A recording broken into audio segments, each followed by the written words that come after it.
Welcome to Podcasting All Nerdy, everybody. This is the actually premiere!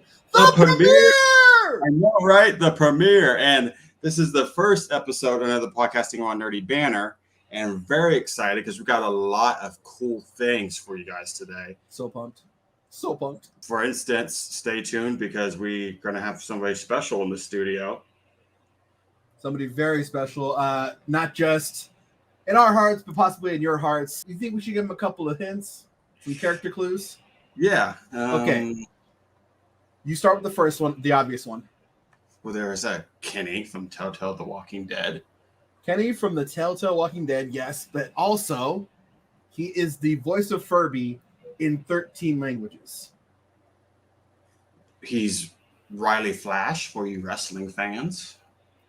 And he is most recently cast as Vigo. If you guys have gotten far enough into your Diablo 4 journeys, you know who Vigo is. He's in that as well. So stay tuned. Definitely stay tuned. You guys are going to be able to watch a crazy interview with our boy, That Nerd ADC, and that said person, if you can guess who they are. Google, man. Right? Fact. So we're going to start things off with current events. A little break in the fourth wall here. We're recording this on the 11th, which is right around the time that a certain movie comes out called The Flash. And so, if you guys have followed us before, if you guys have followed us with the Collector's Maze podcast thing, you understand that we have spoken in length about the future of the DCEU, and we're finally going to get it. We're finally going to get it. We're going to see if the Ezra Miller portrayal is enough to save him from his, I would say, extracurricular activities. We're not going to go too far into detail on them, but if you guys follow the DCEU, you guys know there is a little bit of controversy following this. I feel like leading up to this premiere, it's kind of died down quite a bit. And if you read back, I predicted that that they were going to make him you were going to lock him up or put him somewhere, and then the heat was just going to dissipate before this premiere. And I feel so vindicated that this actually happened. Yeah, I echoed what you said. I said they're going to focus on Michael Keaton, which they have. Yes. And they're going to focus on Sasha Calle, which they have. And they're going to focus on everybody but Ezra, which they have on the red carpets and everything, and on the talk show circuit. So I personally am very excited for this movie. I could take it or leave it. I thought that I feel like Ezra Miller is not my Flash, and to be fair, I'm not a DC guy, so my opinion doesn't really matter too much. But I will say that Ezra Miller brings a different kind of Barry Allen to the big screen, and while with what he's done on the extracurriculars, he at least has brought 150% to acting in the role. So I'm gonna go see it. Are you guys gonna go see it? Drop it in the comments. We already know Adrian's gonna go see it 15 times. He Yes, kind of has to. I'm definitely going to be going to see it because for me, and I think a lot of DC fans will agree. Let me know if you're agreeing or going to disagree with me with this point here, guys. This is the movie that is like the mythical beast, right? Like this movie hasn't been in production and been an idea since like 2015 or something stupid like that. So it's been a long time coming, and it's actually coming to theaters. Like people were writing this movie off like it's not happening. It's happening on June 16th. Here it is, your unicorn. Exactly. I'm interested to see how far it goes with the Crisis on Infinite Earth situation. I want to see, because this is gonna also direct, because this is Zack Snyder's first like hands-on, right? Or is this before? Zack Snyder's first I'm sorry. Wishful thinking. Wishful thinking. What's that guy's name? The guy with the gun, James Gunn. Is this his first kind of venture into the DCEU, or do you think he hasn't really had too much to do with this? I don't think he's had too much to do with it. I think he's stated he's given notes, and he wasn't very hands-on with this one. James Gunn's first intro into his DC is Superman Legacy, which is 2025. So we're a long time away from that. So, and we'll be right here ready to talk about it on Podcasting While Nerdy. So make sure you guys subscribe to make sure you guys are in touch with everything going on, DCEU, Marvel, geek, nerd community, everything. We're here for you guys. So anything you guys want to talk about on top of that, keep dropping comments. We love getting comments. We love getting messages. So definitely interact with us, guys. We'll comment on whatever you guys want us to talk about. We got your ear holes covered and your eye holes covered. So if you want to watch it or listen to it, we got you covered either way. Listening to it, you can go to Anchor and listen to it. The hub there, you can get to our Spotify. We're on Spotify, Apple Podcasts, Google Podcasts, really every podcast platform. So, and a little trick of the trade here, guys. You know what a premiere means? Giveaway. If you guys get us to 100 followers on Spotify or 100 subscribers on YouTube, either way, we're going to give something away, whether it be free product like an energy drink supplement, like through our sponsor Apex, or maybe we end up getting you guys a comic book gift card to something local around here, or maybe we get you a Barnes & Noble so you can get something worldwide. Drop comments, let us know what you'd like for us to give away. It's obviously not going to be anything super extravagant. We're a fledgling podcast here, but if you get us to 100 subscribers or to 100 followers on Spotify, either one happens, maybe even both. We'll figure out something. Maybe even we'll give away a signed Podcasting While Nerdy photo or something like that. You never know. So let us know. We're going to do something crazy. I think that's a good way to kick this off as well. I love it. And speaking of the Flash, oh boy, start the round counter. We got a little segment we're going to start doing here. DC versus Marvel, and we're going to kick off the very first episode with Quicksilver versus the Flash. And you know your boy here is taking the side of the Flash, and you got Quicksilver over there who's going to be murdered. So just because he already is, I'm sorry that Quicksilver didn't get butchered on the screen like he did with, I would say he did. So that was a pretty which time? Anyway, so to make this fair, the Flash has many iterations. Because if I comment on the costume, Mr. One Costume Trick Pony, you'll come back with.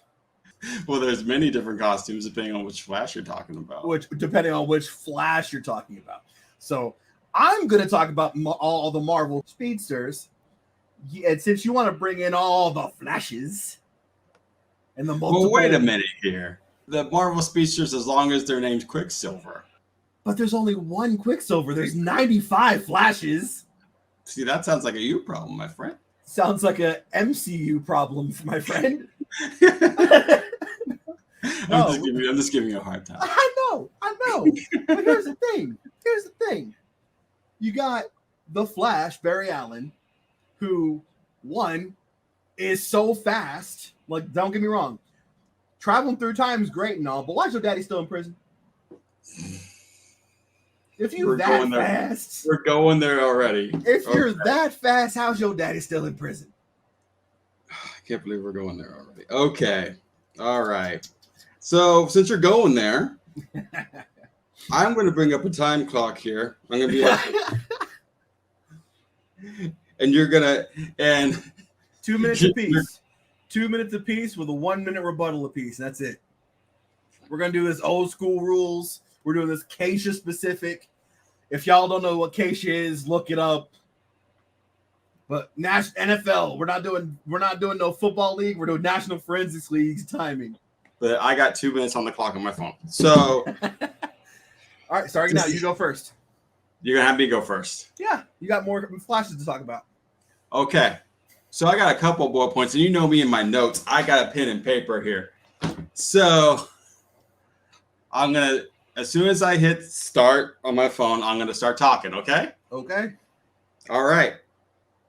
And here we go. All right, so I'm gonna start with speedster swag, right? While Quicksilver may have the sleek silver hair, the Flash rocks an iconic red suit, the Scream style. It's a fashion face-off, and the Flash would win hands down in the superhero runway, for one. Number two, time travel. Sure, Quicksilver can zip around at incredible speeds, but can he break the time barrier? The Flash's mastery of speed allows him to travel through time, making him the ultimate speedster with a time traveling twist. Then let's talk about his rogues gallery. The Flash boasts one of the most impressive rogues galleries in comic book history.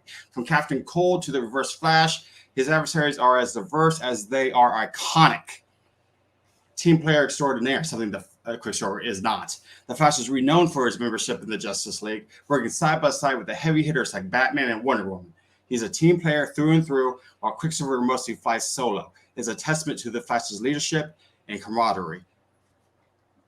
Multiverse Marvel. The Flash's adventures transcends the universe, exploring the vast expanse of the DC multiverse. From the crisis of Earth to Flashpoint, his storylines are redefining the very fabric of reality.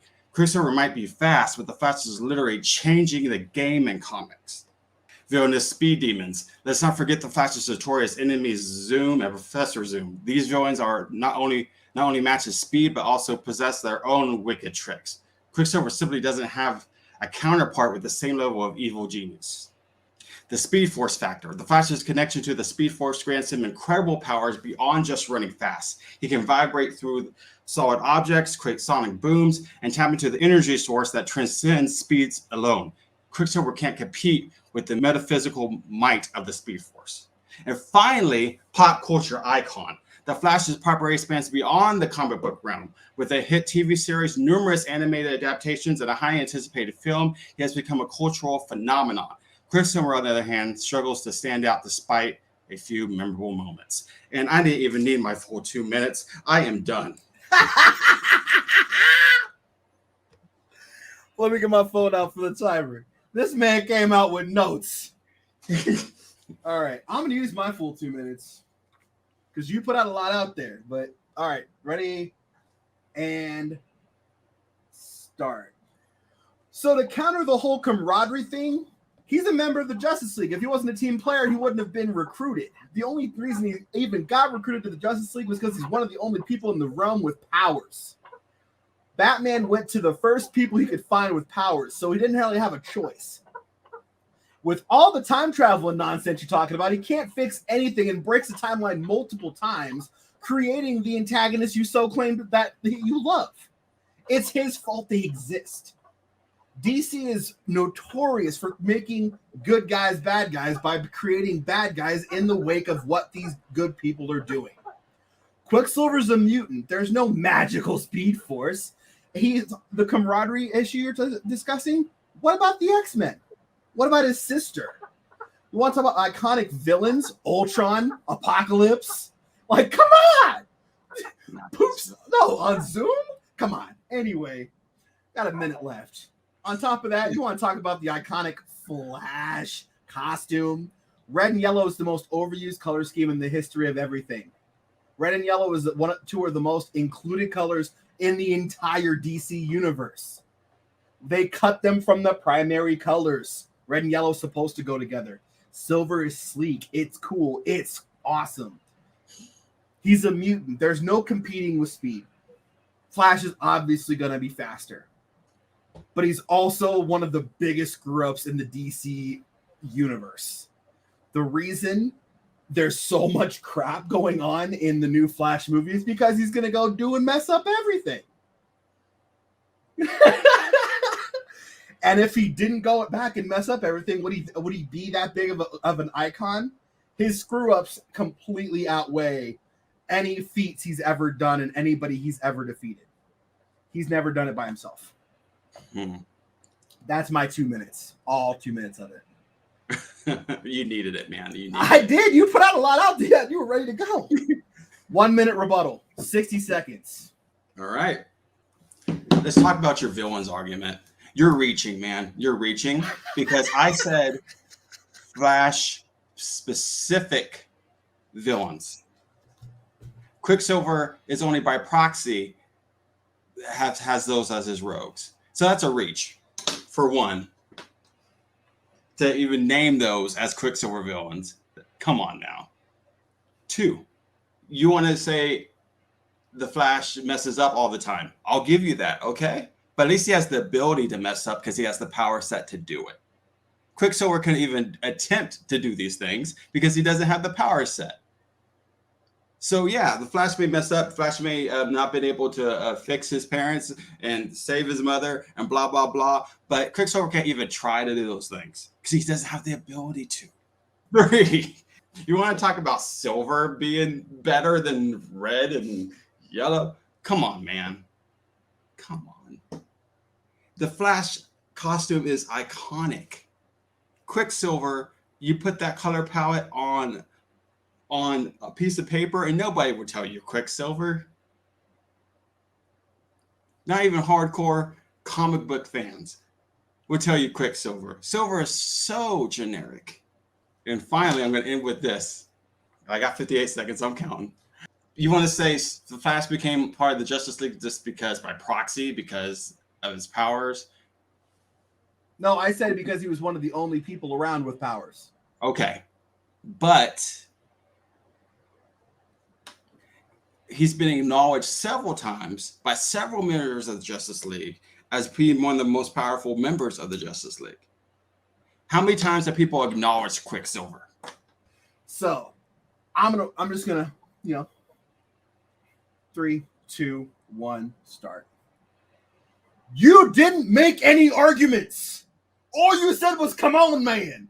Red and Yellow, Wonder Woman, Kid Flash, Superman. If you add the blue, if you take away the blue. Everybody in the DC universe has a red and yellow outfit. Robin has a red and yellow outfit. Everyone in the DCU has red and yellow in their outfit. Silver is basic and generic. Name me the two people that are most iconic for the silver color in Marvel is Quicksilver and Silver Surfer. There's nobody else. How many people have red and yellow in their costumes in DC? Just saying. Anyways, so you basically called the Flash an anti-hero. I don't know if you caught that in your argument, but you called the Flash an anti-hero. Where they don't write him as an anti-hero, they write him as a pure, lawful good, maybe a little bit of chaotic good superhero. This man has the powers. My time is up, but I'm going to finish my point. This boy may have the powers to mess up and has the ability to mess up, but how does that give him the right to go back in time and screw up absolutely everything and fix absolutely nothing in the process? You lose. 9 times out of 10, you lose. Lion, tuna, water, cooked. The Flash is amazing. Don't get me wrong. The Flash is amazing. But without his magical little speed force, he would be nothing but a powerless Ryan Reynolds / Deadpool with no abilities. There's nothing redeeming about the Flash besides the Speed Force. And we're going to end that. And you guys will see a lot more on Twitter. Make sure you're following all our socials. Let me just... I'm listening. I'm listening. Woo! At the end of the day... The audacity. At the end of the day, all love in this room. Whether you're DC or you're Marvel, we want to hear about it in the comment section. Maybe you think they're both OP. Exactly. Let us know. Let us know who you think won in the comments. And let us know what you think our next episode should be. We have an idea what we want it to be, but we're always willing to switch gears. 100%. So 100%. Let us know. So we kind of got a little... We got a little tilted there. That was fun. You almost got an ADC rant. Well, did you? I don't know. I don't think I was on rant level. Close. Okay. Close. Okay. I was tilted. I was definitely tilted. Like, he didn't say anything.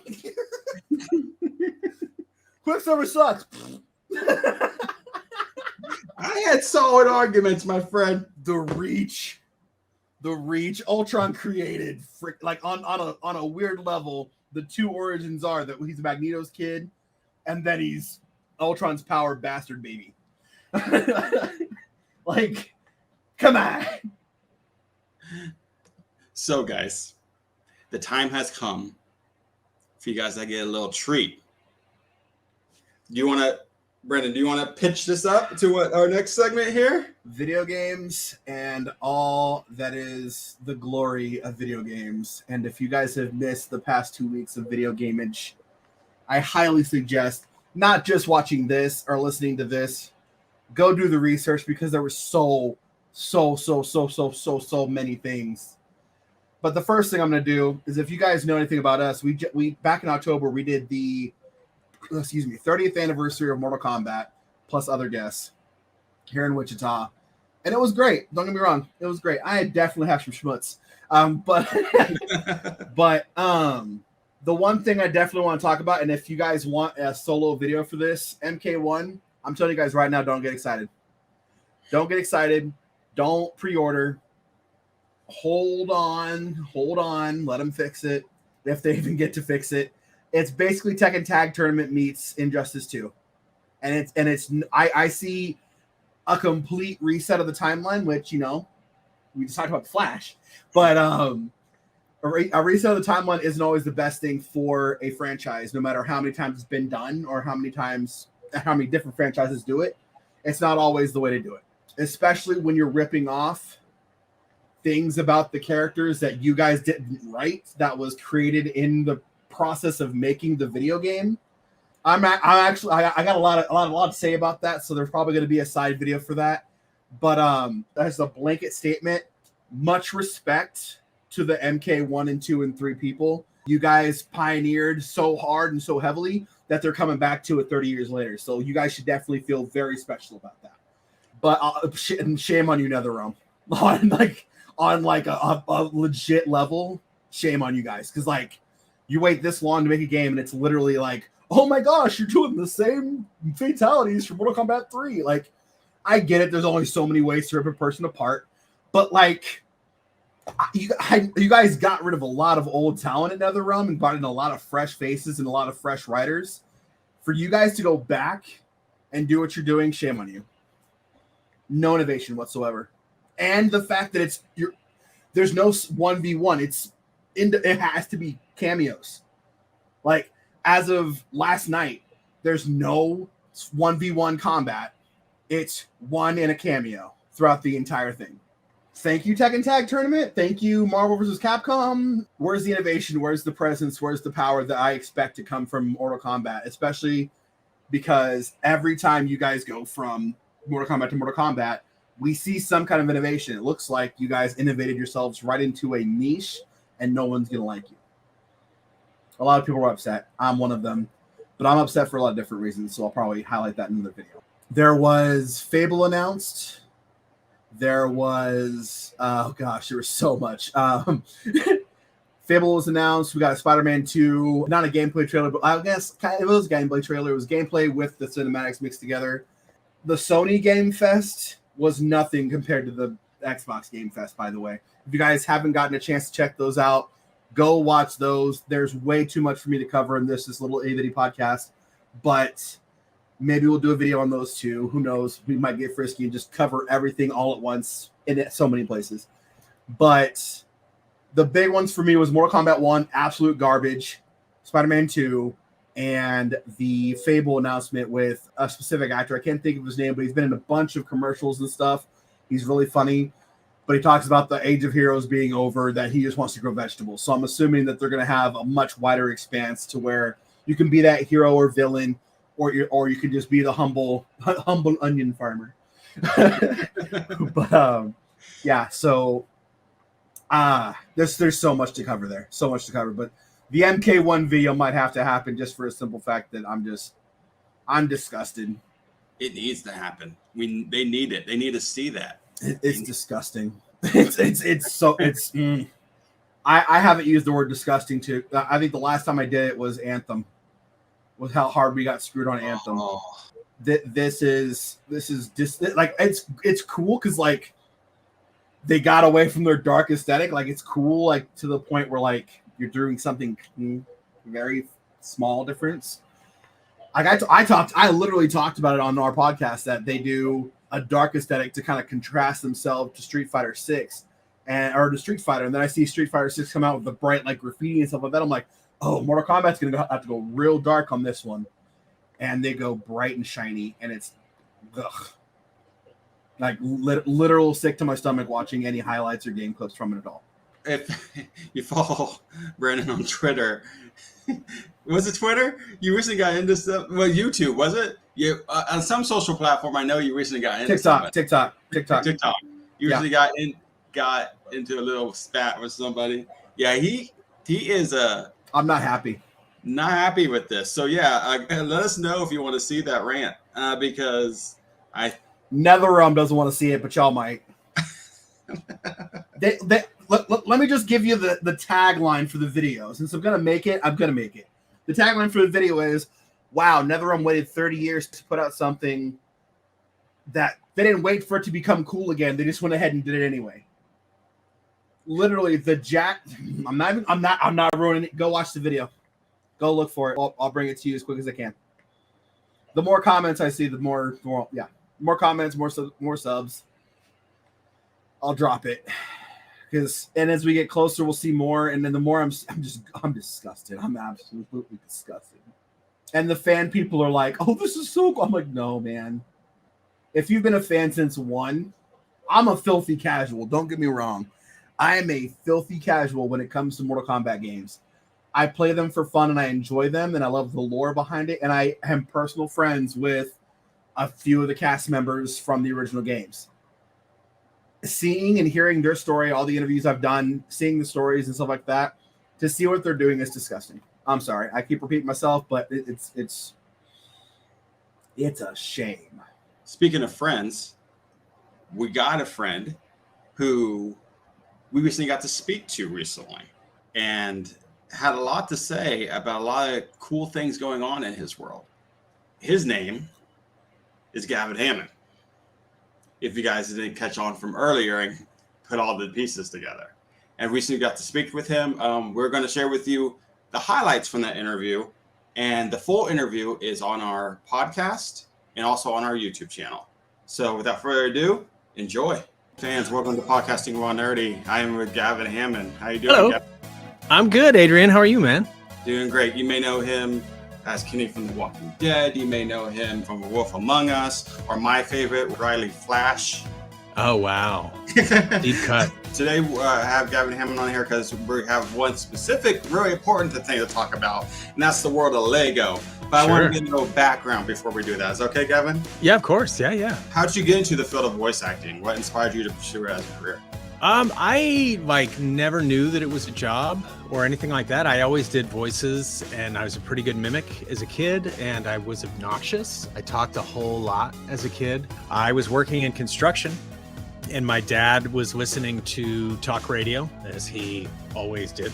And there was a woman on a program here in the Bay Area who had a voiceover school, and she would go on this talk show on the regular and just sort of talk about it and promote the school. And my dad was like, yeah, you should look into that. And so I did. And I took classes there and probably spent about 5-6 years just kind of studying and working. And then eventually got signed with my agent in San Francisco and then my agent in LA. And that was about 19 years ago. And since then, I've just been kind of doing it. And about 15 years doing it full time. That's awesome. Yeah. You look up Gavin's IMDb, so it's like storied long. You've done a lot of impressive things in your career. Well, I'm old. I've been around a long time. And the fun thing about IMDb is it's like, I would say not even 10% of the stuff, that we've done or that I've done ever shows up there. I joked in the beginning about Riley Flash. That was you, right? Yeah, totally. That was me. Being a huge wrestling fan, that's another interview for another day, but I would love to get into how that experience was. But can you tell me about your experience voicing the character of Bob? Yeah. Oh, so that was another cool one. So when they cast that show for Lego City, I think it was Lego City Heights at first, but it was really kind of up in the air in terms of what was going to happen, where I was going to go. I was just stoked because, it was an animation and it's like, I get to do, so little animation. I've only done maybe a handful of roles. So I was really stoked to be cast as not a regular but certainly a recurring character. And then I walked into the studio the first day that we were shooting and it was like, James Arnold Taylor was there and Roger Craig Smith was there. Misty Lee was there. So for me, it was just like, I was like, what the hell am I doing here? I have no idea why I'm here. But it was really, really great. It was a super fun experience. The show was really funny. I played Bob, the firefighter, and I also got to be Mr. Perducci. And he was just like the greengrocer. His fruit stand would get driven through or something like that, usually by Duke Detain. It was super, super fun and like an incredible group of people. Animation sessions are so weird and so funny because it's usually just like, it's, 8 or 10 of us in a room at a time with 8 or 10 mics. And we're recording in real time. And then like once they cut and they're discussing it and getting, the people on the other side of the glass are discussing it, we just goofing around, and it's like people were doing voices, they're making jokes. Super, super fun. Those are crazy experiences. What unique challenges come to bringing somebody like Bob to life? Like, how do you get out yourself? I never want to be here anyway, so it's pretty easy. No, with Bob, it was just he was just helpful. He was pitched a little bit lower than me, than my normal speaking voice, and I just tried to give him a little bit more authority because he was like the straight man to the kind of crazy fly off the handle Clemens character played by my friend Joe Zija, who is also fantastic. Just having somebody to kind of riff off of, I knew that he would be, that Bob would be lower energy. And I think there was an episode we did where we kind of switched places and Bob was kind of crazy and animated. But yeah, mostly, I knew that it wasn't a huge role, so I just was trying not to get in the way more than anything else, just to kind of let it happen and, let the writing do the work. Lego City has a very humorous and lighthearted tone. Yeah. It's a very much a comedy based. How do you approach voice acting on comedy projects versus any other project, like a role like Kenny, right? Usually with a comedy, a script that's good and funny, you just kind of like leave it alone and, let the lines do the work. Yeah, for The Walking Dead or anything that's heavy drama like that, yeah, it's kind of the opposite. I mean, you still have to be really focused and invested, but you have to be able to tap into things where I might have to pull more stuff out of the script by adding my own emotion or effort, just to sort of get it across and get it off the page. You have to do that in animation as well. There's certainly sad bits and stuff like that. But definitely it's a dichotomy, comparing those two. They were certainly different approaches for me, just to make it make sense. Yeah, I mean, in those days too, and there were a bunch of those sessions too, because I was like commuting for those. So I was like, I had a morning gig working on a toy. And so I would get up at like, 5:30 and I'd be out the door by 6 in order to get to this, this studio in Silicon Valley by 9. And then I would record a toy for 4 hours. And then I'd have to drive literally to the other end of the Bay Area to get to Fairfax. So it'd be like 2 hours just to drive there, and then I'd have a 3-hour drive home. So it'd be like I would leave the house at like 6 and I'd get home at like 9, and I was very grumpy in those days. So there were definitely sessions, especially with The Walking Dead, where after every line I was just like, oh, fuck you, Luke, fuck you, Bonnie. Sorry you might have to bleep those out. And I would say this, I that makes a lot of sense, because it does definitely come across like Kenny in the first season compared to Kenny in the second season. Like, Well, it wasn't all me. They did want him to be more grizzled, and originally he was supposed to be the big bad. He was going to be like the Carver character, and it was going to be this big reveal that he was going to be like the bad guy, but it didn't test well. People didn't really like or accept that, and they thought it worked way better to have him be this kind of tragic sort of, declining hero, as he'd kind of lost so much. So that was the direction we ended up going in that final sort of confrontation between he and Jane. They tweaked that thing over and over and over again because not enough people were siding with one character or the other, which was crazy. But yeah, so it was definitely a long and winding road. You mentioned Lego City has an amazing cast, a very diverse cast. Yeah. How did you ensure that Bob stands out? I did not even try to. I was just like, I'm just happy to be here, and I'm happy to have some good moments, especially with Misty Lee and Joe Zija, to have some good sort of comedy with them. I mean, I don't want any spoilers. I doubt this stuff like this is in the show. I'm assuming Bob is alive at the end of the season you just did. I don't know. As far as I know, we're wrapped on the show completely. It's canceled or it's just not renewed. To my knowledge, I didn't do anything that would suggest that anybody didn't survive. but I don't know. And I admit that I have been remiss in watching the show. But yeah, I don't know. I don't know how they ended things. I'm hoping for more Bob in the future. That'd be great.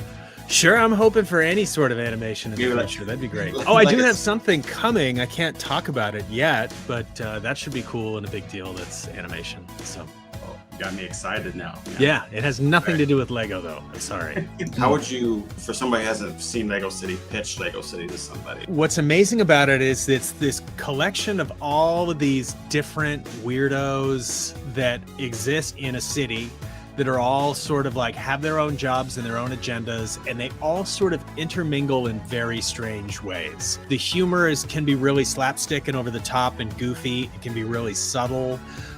But I mean, more than anything else, it's incredibly well written by some very prominent animation writers, John Colton-Berry, Matt Craig. It was directed by Colette Sunderman, who is another legend in animation. Yeah, really, it's great. It's super, super funny. I'd highly recommend it if you haven't watched it. And finally, I want to end with this final question because I know a lot of people are out there who are like, I want to do what Gavin does. What advice would you give an aspiring voice actor who's interested in pursuing roles in animation or video game voice acting or working with an iconic brand like Lego? Anybody that does voiceover, we get asked all the time how to get into it. It's hard. It worked well for me because I kind of was born with the mindset of changing and manipulating my voice. That was something that I've always done, and I've always been a pretty good mimic. So I had that natural advantage. And then it was just a lot of work. You know, I took a lot of classes with a lot of teachers, a lot of actors, a lot of producers, a lot of agents. And I just kept kind of putting myself out there. And I was, you know, after 3 or so years of that, it was really discouraging. It's like, I'm not auditioning for anything. I'm taking these classes and I'm getting positive feedback, but like nothing's coming from it. And my wife was like, you have to give this 5 years, like a reasonable, like any other goal, and just give it a shot. And I did. And by the end of that 5 years, I had signed with my San Francisco agent. So it was like, it kind of fell into place. Just be sort of aware of what the job is. And the best way you can learn about what it takes and what the job entails is a website, iwanttobeavoiceactor.com. All spelled out the way it would be spelled, one big long word. And classes are really key. We're finding a good solid coach. Coaching is really key too. Gavin, you're great to have on. I really enjoy. Oh, Adrian, thank you so much. You mentioned things you couldn't talk about yet. Yeah, But always. There's always when- something I can't talk about. But when those things happen, I would love to talk to you about it. So Absolutely. we recently rebranded the Podcasting Wondery to actually name the podcast. You're going to be the first guest on it. That's So- a huge mistake. What are you guys doing? Huge So- mistake. But thank you once again for being on. I Thanks know so you much were- for having me. But look forward to having you on again. And once again, Gavin, thank you so much. Thank you, man. We're bringing Gavin back. That's my dog. That's my dog. Big shout out to Gavin Hammond. Thank you so much. Yeah, so that was amazing. That was fun. Hopefully you guys really enjoyed that. There's, as I said before, there's a lot more to that interview. That was Yeah, just how many minutes did you say it was? You got a 40-minute interview out of it? about 40 minutes. Yeah. Yeah, so which you is guys got a quarter of it right there. Yeah. Those were just like the key points I thought you guys would love. So that's a little package to tease you a little bit. But what an amazing guy. What an amazing man. And definitely going to have him back. And hopefully you guys enjoyed that. That's basically a wrap, man. We have done our Did we first. do it? Did we do it? What's the time? Hey, it's under an hour. That's I crazy. know. We've done our first official Podcasting More Nerdy episode. That's pretty wild. Thank you for all you guys who have been here ever since the Collectors. Where we didn't even have a name. We were just the Collectors Maze Podcast. And now, thank you for being here with us now. And there's so much more to come. Oh my gosh. Okay, I'm gonna drop a little bit of bean spillage here. The reason we took so long off is because we wanted to bring a quality product to you guys. We had so much going on with Level Up and a bunch of other stuff happening. We are gonna bring you this. Oh, it's gonna the leaps and bounds that we're gonna be taking, and I hope you guys stick with us because it's just gonna go into the stratosphere, and I want you all to be here with us to be able to say, yeah, I was there in podcasting while nerdy. PWN launched. Like, how many people say they got pwned Right. in a podcast, bro? God. Not just your Nerdy Geek podcast, your Nerdy Geek community. We always remember that. And we're going to end things tonight by saying this. It's time to pay the bills. So thank you. The skills to pay the bills we have not, but we have some excellent people to thank for this podcast. Yes. We have to start with Collector's Maze and Keith for being able to give us guests and for allowing us to have this avenue to start. And now it's evolving into the podcasting while nerdy. So thanks for that. Who else do we have to thank? We got to thank these guys right here. With our matching bomb pop, Apex Energy guys. They're a local group here in the Wichita metro area. They have some of the most ridiculous flavors, guys. If you like bomb pop, they have. Oh, excuse me, I'm actually sipping. I put a little bit in my Sprite. It's great. So during that debate, I felt the ramp up. I loved it. But guys, there's no gross aftertaste. The fact that try putting another energy drink in a Sprite, you're gonna ruin your Sprite for one. It's like toe fungus aftertaste with that artificial sweeteners sometimes. This is high key quality stuff. Go on Apex right now. The code is CMAGE20. That will change.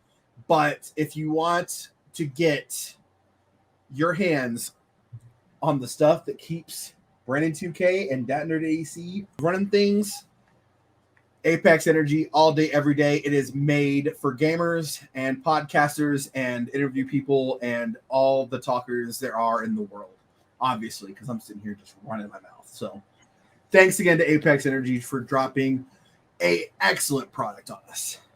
Thank you.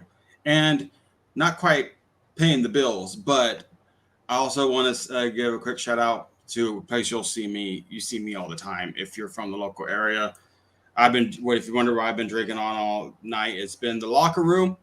Some really good teas they do over there. So shout out to them. And stay tuned later in the year because speaking of things in the fire. Are we thinking remote? Are we thinking remote? Maybe Rise? Yeah, maybe a DC versus Marvel showdown in the drink world. We'll have to wait and see on that one, won't we? Yes. All right, guys. Again, thank you for rocking with us. This has been your Nerd and Geek podcast, but not just that. It's your Nerd and Geek community podcasting while nerdy. It's your boy, Brandon 2K. That boy, that nerd ADC. Follow us on all the socials. Drop a sub if you liked it. Also, comments. If you guys want us to talk about something specific, we won't know unless you comment or interact with us on social media. Also, make sure you pay attention. 100 sub on YouTube giveaway or 100 follow on Spotify specifically on the podcast audio only. We will do some kind of giveaway. It's going to be awesome. Stick around, guys. This is going to be one heck of a ride. Until next time, keep it nerdy.